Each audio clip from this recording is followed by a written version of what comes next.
Hello बच्चों, welcome to the channel this side Vikas Chaudhary. मैं आप सभी बच्चों के लिए इंस्टा लर्न के नाम से एक सीरीज़ बेटा स्टार्ट किया हूँ चैनल पर, जिसके अंदर अपन इंपॉर्टेंट क्वेश्चन और कॉन्सेप्ट फिजिक्स सब्जेक्ट से रिलेटेड उन बच्चों के लिए बना रहे हैं जो बच्चे भी एम्स पैरामेडिकल 13 जुलाई को आपका पेपर लिखेंगे।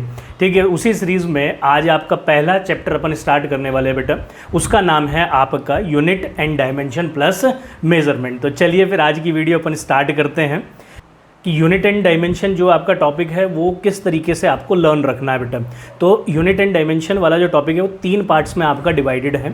ठीक है, पहला पार्ट है उसके अंदर डायमेंशन फार्मूला, मतलब डायमेंशन फार्मूलाज आपको याद करने हैं, साथ के साथ डायमेंशन एनालिसिस मेथड के थ्रू आपको उसका प्रिंसिपल ऑफ होमोजेनिटी याद रखना है बेटा। एप्लीकेशन आपकी 3 है इसके अंदर, फार्मूला करेक्टनेस, फार्मूला डेरिवेशन और यूनिट कन्वर्जन। ठीक, दूसरा पार्ट जो आपका यूनिट एंड डायमेंशन का है वो है मेजरमेंट, जिसमें आपको वर्नियर कैलिपर और स्क्रू गोज को अच्छे से पढ़ के रखना है। एरर इन मेजरमेंट की अगर मैं बात करूं तो उसमें सबसे पहले आपको एरर क्या होता है, कितने टाइप के एरर होते हैं, उनको हम कैसे फाइंड करते हैं, उसमें मीन वैल्यू क्या होता है, एब्सोल्यूट एरर क्या है, रिलेटिव परसेंटेज, रिलेटिव फ्रैक्शनल और परसेंटेज एरर क्या है। साथ ही साथ जब आप एरर कैलकुलेट कर लेंगे तो error in addition, error in subtraction, error in multiplication और डिवीजन, ये चीज़ें आपको इसमें याद रखनी है। तो जब आप यूनिट एंड डायमेंशन को पढ़े तो इसको 3 पार्ट में आप डिवाइड करके पढ़े, जिससे कि आपको अच्छे से याद रहे। अब आते हैं हम इस पर किस टाइप के क्वेश्चंस आपके पूछे गए हैं। अगर मैं प्रीवियस टॉपिक्स की बात करूं बेटा तो उसमें डायमेंशन फार्मूला और फार्मूला डेरिवेशन पर बेस्ड क्वेश्चन पूछे गए हैं।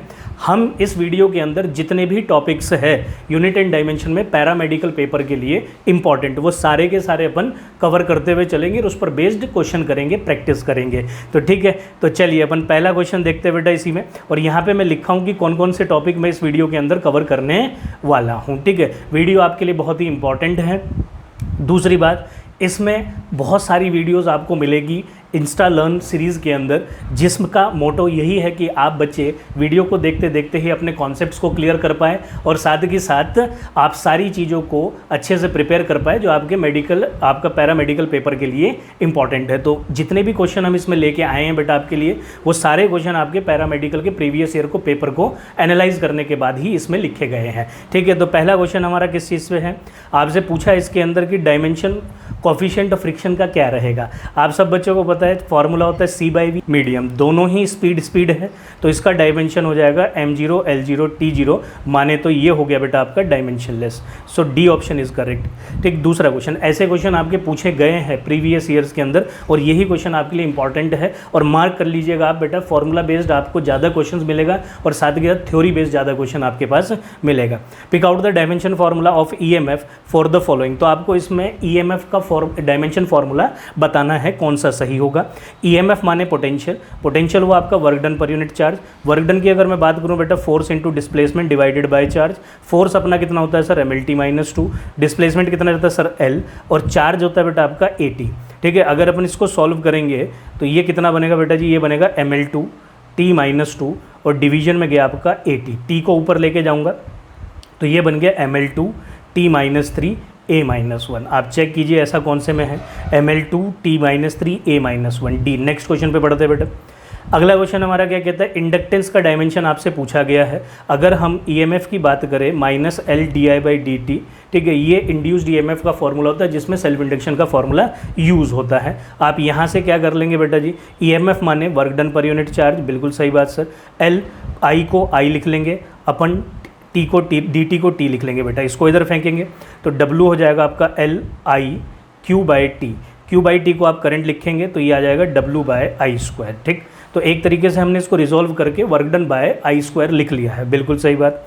अब वर्क डन का डायमेंशन फॉर्मूला होता है आपका ML2T-2 डिवीजन में A²। ठीक, तो ये बन गया हमारे पास बेटा ML2T-2 A⁻²। आप ऑप्शन चेक कीजिए ऐसा कौन सा है, A option, ML2T-2 A-2। Moving to the next question, electric flux आपका इसमें पूछा है। इलेक्ट्रिक फ्लक्स का जो फॉर्मूला होता है हमारे पास वो होता है EA, इलेक्ट्रिक फील्ड माने force per unit charge times of area. Force अपने पास कितना हो गया बेटा, ये हो गया सर MLT-2, चार्ज हो गया बेटा आपके पास कितना AT, और एरिया हो गया L²।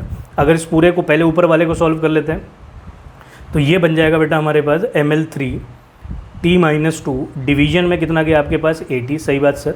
ऊपर लेके जाएंगे तो बेटा ये बनेगा ML3T-3 और a की पावर -1। आप चेक कीजिए कौन सा ऑप्शन हमारे पास ऐसा है, that is R D option. ठीक, तो ये इसका आंसर हो गया।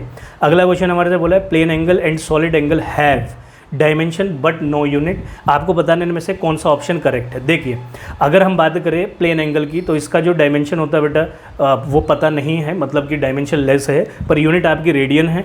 ऐसे ही सॉलिड एंगल का जो यूनिट होता है वो स्टेरेडियन होता है, पर डायमेंशन उसका भी नहीं होता। तो इसका मतलब unit but no dimension, D option is correct. Moving to the next, what is the unit of temperature in base unit. Base unit मतलब फंडामेंटल। तो आपसे पूछा गया है कि फंडामेंटल यूनिट्स के अंदर आपका टेम्परेचर का कौन सा यूनिट रहेगा, तो केल्विन आपका उसका करेक्ट ऑप्शन रहता है। आप सब बच्चों ने 7 फंडामेंटल यूनिट्स याद की होगी। नेक्स्ट क्वेश्चन पे बढ़ते हैं।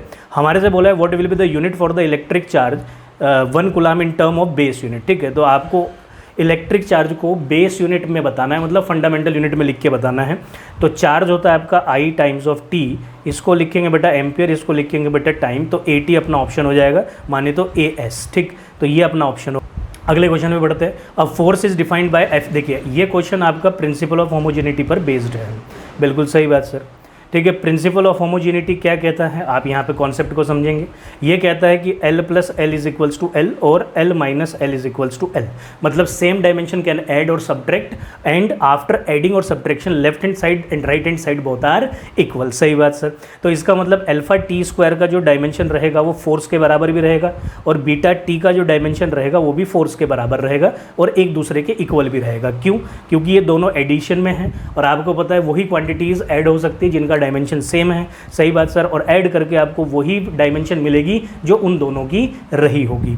तो यहाँ से हमारे से क्वेश्चन में बोला है the factor which is dimensionless if alpha beta are constant. वो बोल रहा है इन चारों में से कौन सा ऑप्शन आपका करेक्ट होगा, कि इनमें से कौन सा ऑप्शन करेक्ट है जो ये रिप्रेजेंट करे कि ये वैल्यूज़ आपकी डायमेंशनलेस के बराबर आएगी।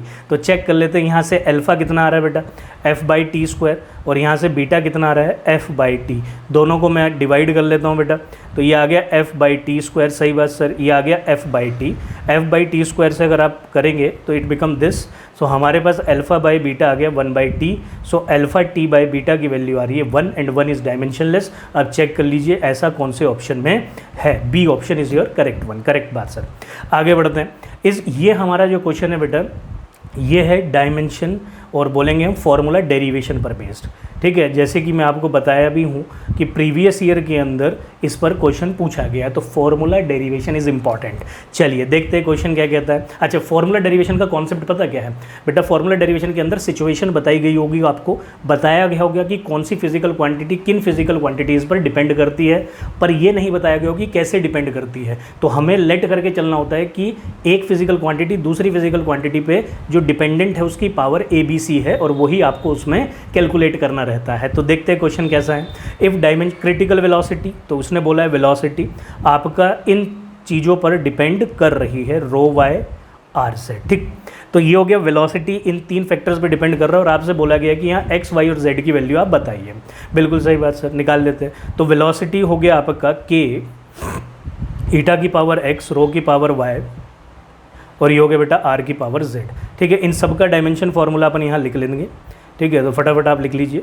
तो डायमेंशन लेस है ये, तो ये हो गया ml - 1t - 1 to the power x, और बेटा ये हो गया ml - 3 to the power y, और ये हो गया l to the power z। सही बात सर। ठीक है, इसको आगे बढ़ाते हैं। तो वेलोसिटी होता है बेटा lt - 1। बिल्कुल सही बात सर। तो अगर हम इस पूरे को सॉल्व करेंगे तो ये आएगा m की power x plus y, l की पावर बेटा -x -3y प्लस z, और t की पावर -x। अब इसको इक्वेट कर लेंगे m0 lt - 1 के साथ। ठीक है, जिनका बेस सेम है इक्वल में उनकी पावर भी इक्वेट हो जाती है। इसका मतलब x प्लस वाई आपका 0 के बराबर हो गया, -x -3y प्लस z बेटा आपका 1 के बराबर हो गया, और यहाँ से -x जो है वो -1। तो x की वैल्यू तो आ गई बेटा 1, और यहाँ सब्सटीट्यूट करेंगे तो y की वैल्यू आ गई -1। तो अपन चेक कर लेते हैं। ठीक है, और इसमें आप इस वाली इक्वेशन में सब्सटीट्यूट करेंगे तो ये आ जाएगा बेटा हमारे पास -1 -3 -1 plus z is equals to 1। इसको सॉल्व अगर अपन करते हैं तो ये आ रहा है 2 plus z is equals to 1, so z is equals to -1। इसका मतलब x1 y -1 और आपका z जो है -1। तो B option is your correct.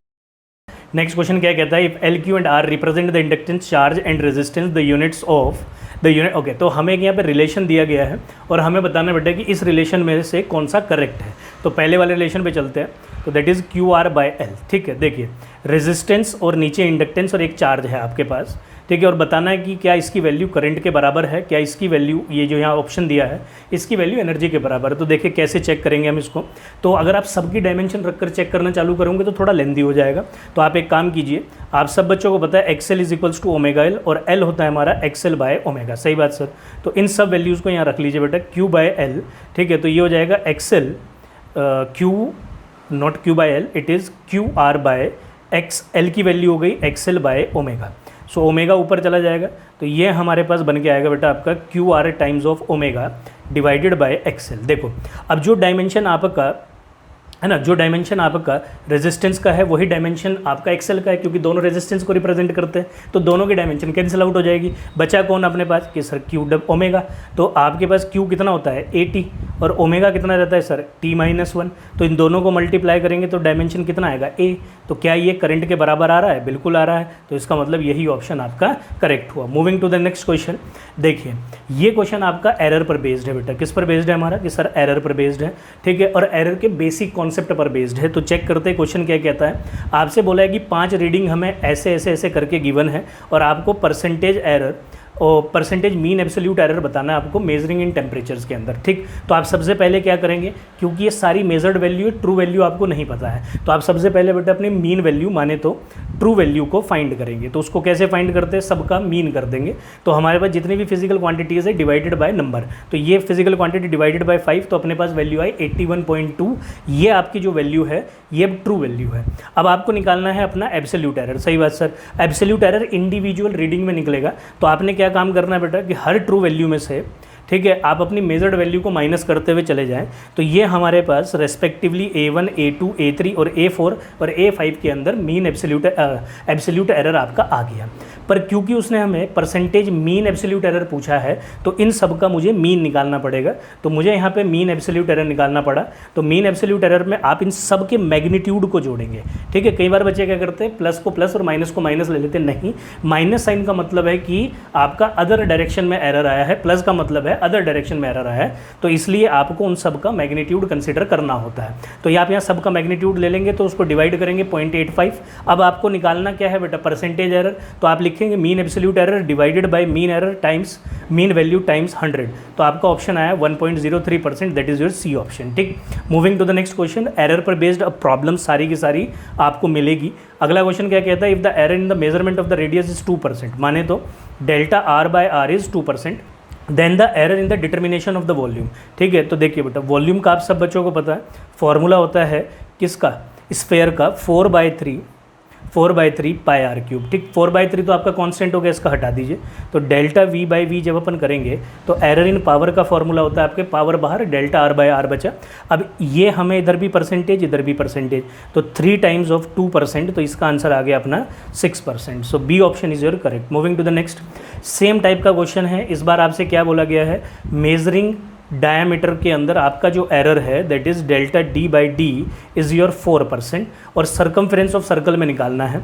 आप सब बच्चों को पता है कि सरकमफ्रेंस जो होती है, ठीक है बेटा जी, सरकमफ्रेंस को अपन सी से रिप्रेजेंट कर लेते हैं, दैट इज़ 2 पाई आर। तो उसमें पाई आर को आप पाई डी लिख सकते हैं। ठीक है, 2 पाई आर को पाई अलग, 2 आर को आप डी लिख देंगे। अब इस सरकमफ्रेंस के अंदर एरर पूछा है तो delta C by C, pi constant तो ये हो गया बेटा डेल्टा डी बाई डी।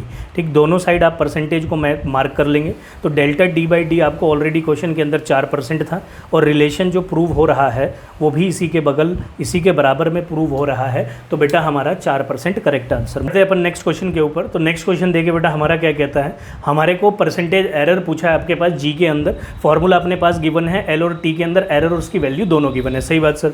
तो यहाँ से अगर हम जी का वैल्यू लिखेंगे तो ये आ रहा है 4 pi square L by T square. T को ऊपर ले जाएंगे तो ये बन जाएगा sir 4 pi square L T की पावर -2।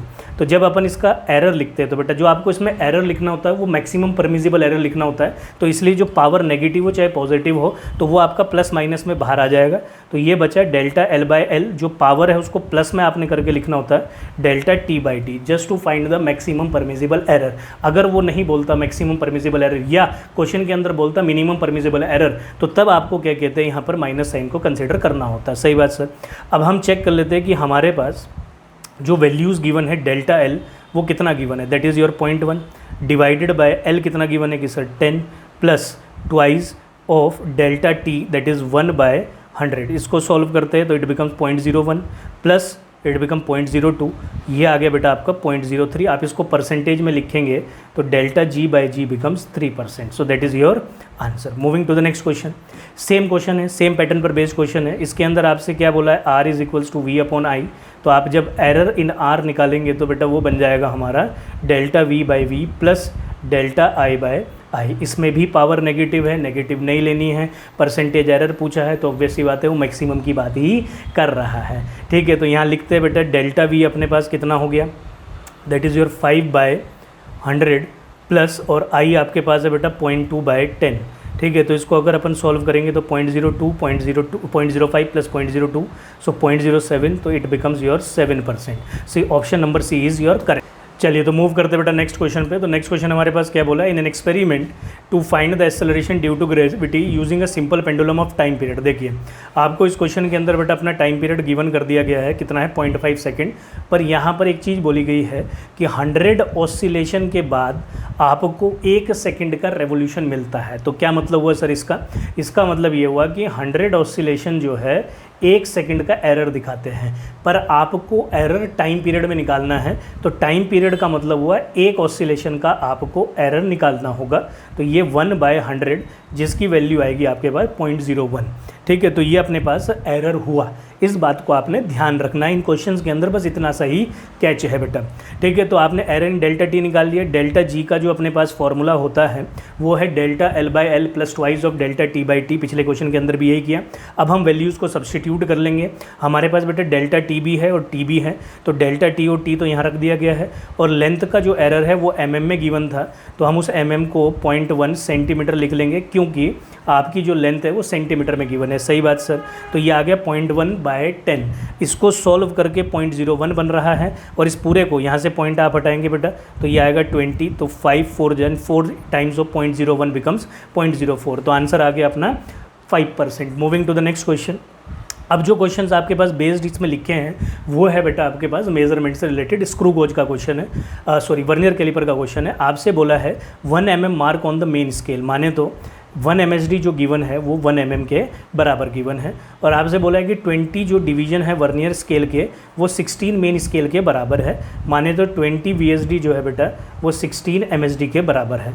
तो यहाँ से 1 VSD जो हो जाएगा वो 60/20 MSD के बराबर हो जाएगा। आप बोलेंगे कि सर आपने 1 वर्नियर स्केल डिवीजन क्यों कैलकुलेट किया, क्योंकि बेटा हमारे को लीस्ट काउंट बोला है, और लीस्ट काउंट का फॉर्मूला होता है 1 VSD माइनस 1 MSD। और क्योंकि क्वेश्चन के अंदर 1 MSD की वैल्यू गिवन थी तो हमें 1 VSD की वैल्यू को यहाँ सब्सटीट्यूट करना रहेगा, और वो हमने कैलकुलेट कर लिया है कि सर ठीक है sorry the formula will be 1 MSD minus 1 VSD।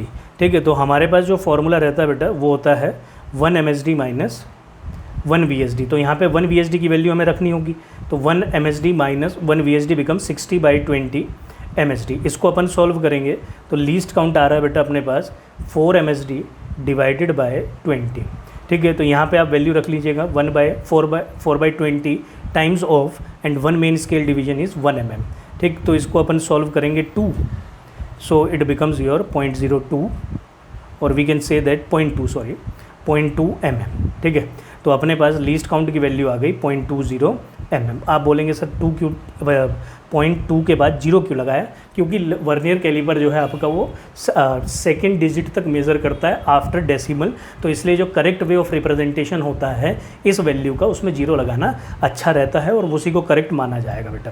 तो move to the next question. ये भी वर्नियर कैलिपर ही पर ही है क्या बोला इसके अंदर कि वर्नियर कैलिपर के अंदर n+1 डिवीजन जो वर्नियर स्केल के है, माने तो n+1 division of vernier scale division, ये आपके पास n division of main scale, मतलब n मेन स्केल डिवीजन के बराबर है। Again we will calculate 1 VSD that becomes n/n+1 of MSD, ठीक है। और हमारे से बोला गया है कि जो 1 मेन स्केल डिवीजन है वो 0.1 mm को रिप्रेजेंट करता है। सही बात सर।